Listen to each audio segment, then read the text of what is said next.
Today again we will be seeing a reaction on Avenue Supermart post the earnings. How are you looking at that stock? We do know for a long time it has been reeling under some competitive pressure. This erstwhile historically, seen as one of the wealth creating stocks, today again is indicative of a opening above 3% after the earnings. 44.50 has actually lied low for some time and consolidated for a fairly long bit of time as well. Today, post the earnings, we do have some brokerage houses reports as well. Now, Citi believes that they still would go with a sell and a target price of 3,250. They believe the profitability has remained subdued and it's below the estimates. Now, they also believe the SSSG growth has moderated to 6.8%.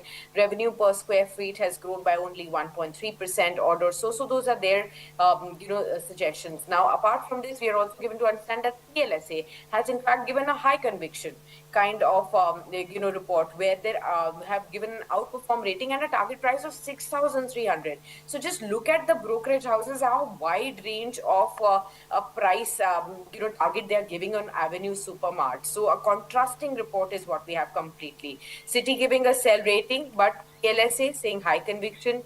Definitely believes that it's reported below consensus sales and net profit. Sales have decelerated due to the inclement weather, private label price deflation, lower sales density for new stores and new geographies is what they believe.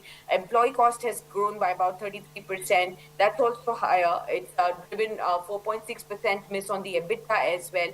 But they actually believe PAT was largely impacted by the finance cost, as DMart took some short-term bridge loans to accelerate, and store additions they believe have been better on a year-on-year basis. So how does an average retail investor really look at this retail stock at this point?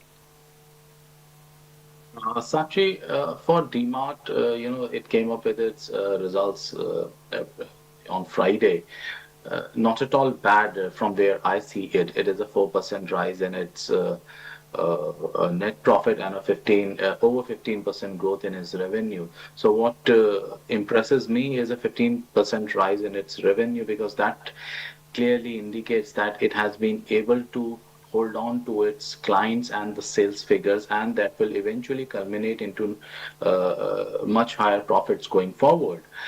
Therefore, from my perspective, it is not at all a sell kind of a stock or an avoid kind of a stock. If any profit taking comes in, I'll be more interested to buy the stock on dips. Currently, it is trading around 4,300 odd levels. If any dip comes in the immediate near future and the stock falls below 4,100 or close to 4,000 odd levels, I would consider this to be a buying opportunity here. Not at all a sell. These are not poor set of numbers. These are decent numbers, and buy on dips is what I'm suggesting in the stock. If you like the video, do like, comment, share and subscribe.